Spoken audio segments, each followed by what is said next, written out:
Assalamu alaikum. Voici la dernière partie du chapitre 4, les oscillations mécaniques. À la fin de cette partie, vous serez capable de définir les oscillations entretenues. Tout d'abord, rappelons-nous que les oscillations mécaniques libres peuvent être amorties ou non amorties. Dans une oscillation libre non amortie, l'amplitude et l'énergie mécanique sont constantes et les caractéristiques d'une oscillation libre non amortie sont la période propre, la fréquence propre et l'amplitude constante. Alors, c'est quoi une oscillation amortie? Un oscillateur ou pendule est dit amorti lorsqu'il effectue des oscillations dont l'amplitude diminue avec le temps. L'énergie mécanique de l'oscillateur amorti diminue à cause de l'existence du frottement. Pratiquement, tous les oscillateurs de la vie réelle sont plus ou moins amortis en raison du frottement. Si l'amortissement est faible, les oscillations sont dites pseudo-périodiques. Ce mouvement est caractérisé par, premièrement, la période T, appelée pseudo-période. Cette pseudo-période est toujours supérieure à la période propre du pendule et elle a une valeur constante. Deuxièmement, la pseudo-fréquence F. F est égale à 1 sur T et par suite F est plus petite que la fréquence propre F0. Troisièmement, la pseudo-pulsation oméga.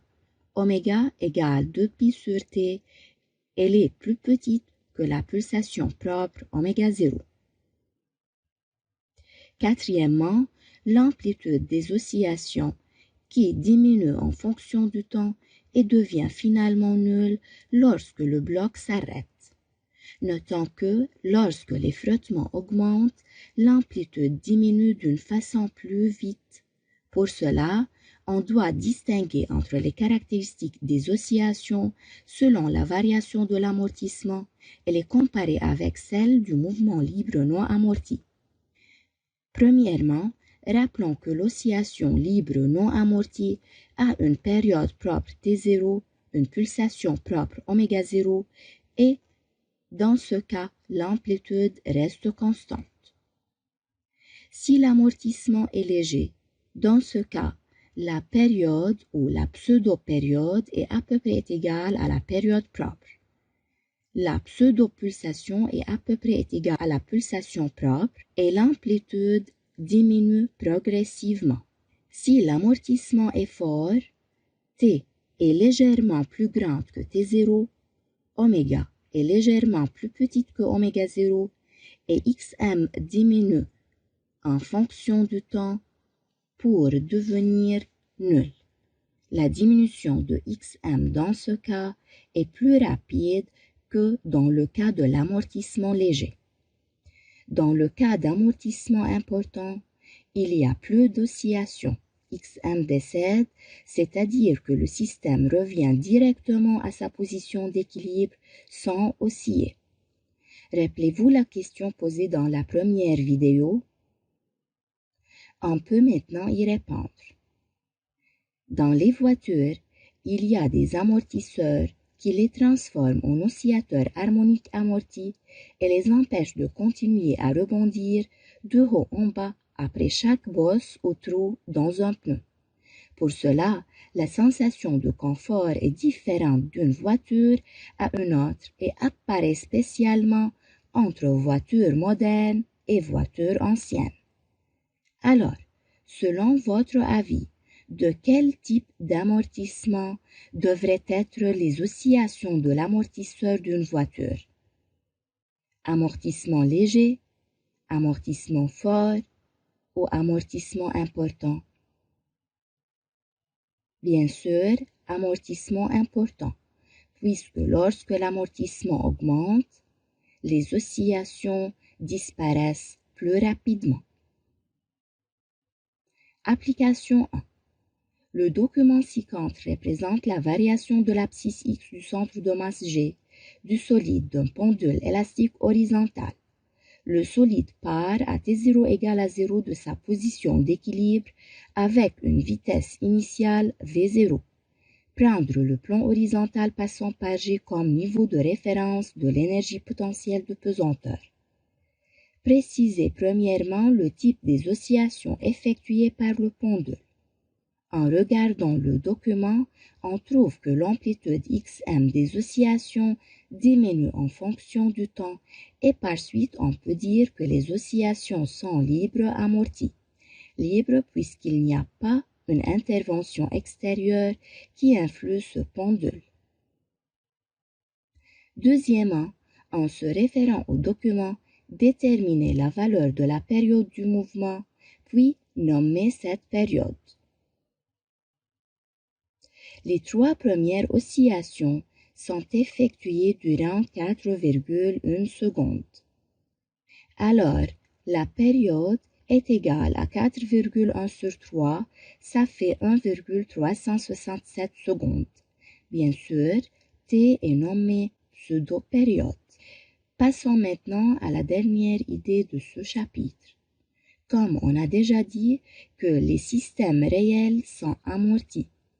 Afin de faire osciller l'oscillateur avec une amplitude constante, on doit alors entretenir les oscillations. Pour cela, les oscillations sont dites entretenues. Et dans ce cas, le système reçoit une quantité d'énergie juste suffisante pour compenser la perte, afin d'osciller avec une amplitude constante. Les oscillations ne sont pas libres car il y a une intervention extérieure. Comme exemple, le pendule de l'horloge sans la pile électrique effectue des oscillations libres amorties à cause de la résistance de l'air et du frottement avec son axe de rotation. Et par suite, l'amplitude de ces oscillations diminue en fonction du temps. Pour cela, l'existence du système pile-moteur sert à entretenir les oscillations pour compenser la perte d'énergie dissipée vers le milieu extérieur. Le système pile-moteur dans ce cas est l'excitateur du pendule. Alors, on obtient des oscillations d'amplitude constante, appelées oscillations entretenues. On remarque que les oscillations entretenues sont périodiques de période égale à la période propre de l'oscillateur s'il était non amorti. Application 2. Le document ci-contre représente la variation de l'abscisse X du centre de masse G du solide de masse M égale 100 g d'un pendule élastique horizontal. Le solide part à T0 égale à 0 de sa position d'équilibre avec une vitesse initiale V0 égale 0,3 mètres par seconde. Prendre le plan horizontal passant par G comme niveau de référence de l'énergie potentielle de pesanteur en donne T égale 1,37 secondes la pseudo-période. Sachant que l'énergie cinétique à l'instant T égale 2T et 2,74 millijoules, ça fait 2,74 fois 10 à la puissance moins 3 joules. Déterminer la puissance moyenne de la force nécessaire à entretenir les oscillations entre 0 et 2T. Pour entretenir les oscillations, il faut donner une énergie égale à celle perdue. On sait que l'énergie perdue est delta EM. Alors, la puissance moyenne est égale à la valeur absolue de delta EM par delta T. On sait que EM à T égale à 0 est égal à l'énergie cinétique à T égale à 0 plus l'énergie potentielle élastique à T égale à 0. EPE 0 est égal à 0 puisque le solide part de la position d'équilibre à cet instant. Alors, l'énergie mécanique à T égale à 0 est égale tout simplement à 1 demi M V0 au carré.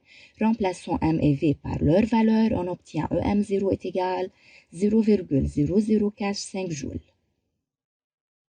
Alors, la puissance moyenne est égale à la valeur absolue de EM à 2T moins EM à T égale à 0 sur delta T. Delta T est égal à 2 fois la période. Donc, la puissance moyenne est égale finalement à 0,64 fois 10 à la puissance moins 3 watts. Comme résumé, les oscillations mécaniques peuvent être libres, entretenues ou forcées. Les oscillations mécaniques libres peuvent être amorties ou non amorties. Une oscillation est caractérisée par sa période, sa fréquence et son amplitude. La nature des oscillations effectuées par un oscillateur non amorti est harmonique simple. L'équation différentielle de mouvement harmonique simple est x seconde plus k sur mx est égal à 0. L'équation horaire est x est égal xm sinus oméga 0 t plus phi où x est égal xm cosinus oméga 0 t plus phi. La pulsation propre oméga 0 est égale radical k sur m et la période propre t0 est égale 2pi radical m sur k. Lors des oscillations libres non amorties, l'énergie mécanique est constante et les énergies cinétiques et potentielles élastiques se transforment constamment l'une à l'autre. La période des énergies est égale à la moitié de celle des oscillations. Lors des oscillations libres amorties, les forces de frottement entraînent une dissipation d'énergie mécanique par transfert thermique. Les oscillations pseudo-périodiques sont caractérisées par la pseudo-période T plus grande que T0, la pseudo-fréquence F plus petite que F0 et l'amplitude qui diminue en fonction du temps. Finalement, lors des oscillations entretenues, l'amplitude reste constante grâce à un apport extérieur d'énergie. C'est la fin de ce chapitre. Merci pour votre attention.